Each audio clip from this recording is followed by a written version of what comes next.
네, 영화 좋아하시나요? 극장가가 설 대목을 맞았습니다. 어떤 한국 영화들이 도전장을 냈는지 살펴봅니다. 김원식 대중문화평론가 나와 있습니다.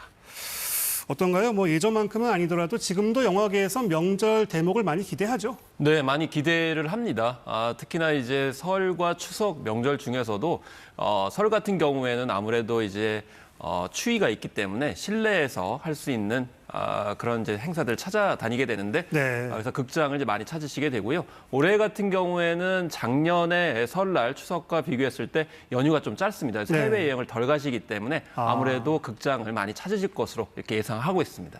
그렇군요. 그러면 이번에 그 관객들을 찾아온 한국 영화들 보겠습니다. 먼저 류승원 감독의 휴민트부터 소개를 좀 해주세요. 네, 휴민트는 첩보 수집에 있어서 협력자를 뜻합니다. 네. 공간적 배경은 이제 블라디보스톡인데요. 여기에서 마약 사건을 둘러싸고 국제 첩보전이 벌어지게 되겠습니다.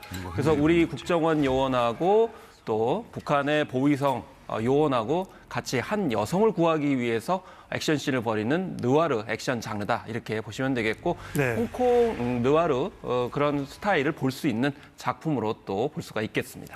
지금 개봉한 지 며칠 지났죠? 지금 초반 흥행이 어떤가요? 네, 일단은 베를린이라고 하는 유승환 감독의 작품의 세계관 연장선상에 있다. 그래서 해외 로켓 3부작이기 때문에 그런 점에서 앞선 영화들에 대한 기대감을 갖고 처음에는 예매율이 1위였습니다. 그래서 네. 개봉이 이제 11일이었는데 이날도 이제 박스오피스 1위를 차지했고요. 현재는 2위를 차지하고 있는 그런 상황이고 30만 명 정도의 관객을 동원하고 있습니다. 이 제작비는 235억이고 이 400만 명을 돌파해야 손익분기점을 넘기게 됩니다. 그렇군요. 자, 그리고 이번엔 영화 넘버원입니다. 영화 기생충의 모자가 다시 만났네요. 네, 그렇습니다. 이제 기생충에서 그 기택내 가족입니다. 그래서 최우식 배우하고 장혜진 배우가 이제 모자로 나오게 되는데 네. 이 작품에서도 모자로 나오게 됩니다. 네. 그래서 이 사실 엄마 밥을 먹게 되면은 숫자가 보이게 되는데요. 그 숫자의 의미가 무엇일까요? 라는 것을 찾아가게 되는데요. 결국 엄마의 어떤 이제 어떤 삶이 그만큼 남았다는 뜻. 그래서 그것을 방지하기 위해서 아들이 방법을 찾게 됩니다. 그 내용에 관련된 영화가 되겠습니다. 네, 이 영화의 특징을 조금 더 짚어주신다면요? 네, 이 영화 같은 경우에는 사실 설 연휴에는 가족들이 좀 따뜻하게 볼 수 있는 작품을 원하실 수 있는데요. 특히나 엄마의 어떤 요리 솜씨 또 밥을 떠올리게 되는 명절이라고 볼 수가 있겠습니다. 영화에서도 주인공이 그런 나레이션을 하게 되는데요. 무슨 일이 있게 되면 엄마를 찾게 되는데 그 이유가 뭘까라는 것을 떠올려 보면서 가족에 대한 의미, 역할 이런 것들을 생각할 수 있는 영화가 되겠습니다. 네, 그렇군요. 자, 이번에는 왕과 사는 남자입니다. 어떤 작품입니까? 왕과 사는 남자는 바로 이제 사극이 되겠습니다. 우리에게 익숙한 단종의 그런 유배지의 삶을 이제 다룬 것인데요. 사실 특이한 것은 여기에 현지 촌장입니다. 촌장이 자신의 마을을 잘 살리기 위해서 양반 유배인을 이제 유치하려고 합니다. 일종의 오늘날로 얘기하면 이제 마을 활성화를 위해서 하는 건데요.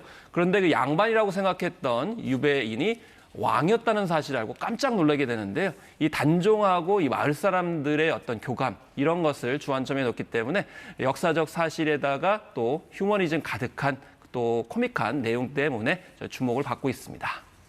이 영화는 개봉한 지 지금 일주일이 넘었죠? 지금 흥행 실적이 어떻습니까? 네, 그렇습니다. 지난 4일에 개봉을 했습니다. 그래서 열흘 정도 됐는데요. 지금 오늘 기준으로 봤을 때는 136만 명을 돌파를 했고 곧 200만 명을 돌파할 것으로 이렇게 예측이 되고 있습니다. 아무래도 주연 배우 박지훈, 유해진 배우의 또 연기, 또 유지태 씨의 한 명의 역할을 또 파격적으로 변신한 모습을 보여주기 때문에 눈길을 끌고 있고요.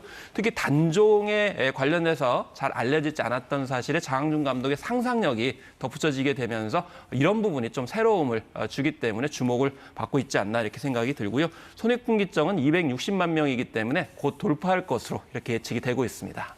그렇군요. 그 지난해에는 한국 영화가 정말 부진을 면치 못하지 않았습니까? 네, 부진의 어떤 상징적인 숫자 중에 하나가 뭐냐면 아무리 그래도 국내 영화가 전체 박스오피스 1위를 내준 적은 없습니다. 근데 작년에는 주토피아 2라고 하는 또 할리우드 애니메이션한테 1위를 내줬고요. 2위도 귀멸의 칼날이라는 일본의 애니메이션이었거든요. 그리고 우리 영화로서는 564만 명을 돌파했던 좀비딸 정도가 선방을 했고, 특히 봉준호 감독의 미키 17이라든지 박찬욱 감독의 어쩔 수가 없다 같은 경우도 300만, 200만 정도밖에 안 됐기 때문에 네. 그런 점에서 좀 어려웠다라는 건데요. 한편으로 생각했을 때 코로나19와 비교했을 때 지금 극장 관객이 70% 정도도 안 되는 수준입니다. 그렇기 네. 때문에 극장을 워낙 안 가시다 보니까 이런 이제 극장과 좀 어려움이 있었고, 한국 영화에 대한 타격도 있었던 것으로 분석할 수 있겠습니다. 올해는 좀 분위기가 달라질까요? 네, 올해 같은 경우는 몇 가지 요인을 볼 수가 있는데요. 20, 30대가 극장을 찾고 있다는 겁니다. 그래서 만약 우리는 같은 그런 작품 같은 경우에도 지금 로맨스 영화임에도 불구하고 굉장히 좋은 성적을 보여줬고, 신의 학당도 마찬가지였습니다. 그래서 이 극장을 이제 찾는 분들이 좀 늘어나고 있다라고 볼 수가 있겠고요. 그리고 사실 몇 년 동안 코로나19 전에 제작했던 작품들이 좀 재고떨이한다라는 관점에서 좀 트렌디하지 못한 영화들이 있었던 것은 사실입니다. 근데 올해부터는 새로운 신작들이 많이 나오게 됩니다. 그래서 여름에는 나홍진 감독의 SF물 호프가 등장을 합니다. 외계인 SF물이 되겠고요. 그리고 군체 같은 경우는 연상호 감독이 부산행에 이어서 한국형 좀비물을 다시 또 들고 나오기 때문에 새로움이 있을 것 같고요. 또 속편 시리즈도 나옵니다. 국제시장 2라든지 또 타짜 2 같은 시리즈가 나오기 때문에 네. 아무래도 익숙한 작품에 관객들이 많이 드실 것 같다는 생각이 듭니다.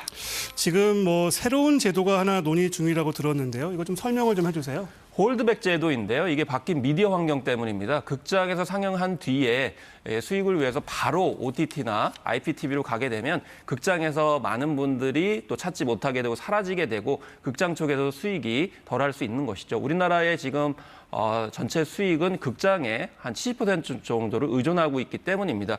그렇지만 좀 입장차가 좀 많이 다릅니다. 투자 배급사, 제작사의 입장과 또 이제 극장 측의 입장, 또 관객들의 입장이 좀 다르기 때문에 이것을 홀드백, 그러니까 극장에 인위적으로 걸게 하는 기간을 6개월로 할 거냐, 3, 4개월로 할 거냐라는 관건이 또 있겠고요. 네. 그리고 영화에 따라서 좀 달리 규정을 해야 되는 거 아니냐, 이런 관점에 있어서 각자 입장이 다르기 때문에 네. 이것을 어떻게 조율하느냐에 따라 가지고 결과가 달라질 것 같습니다.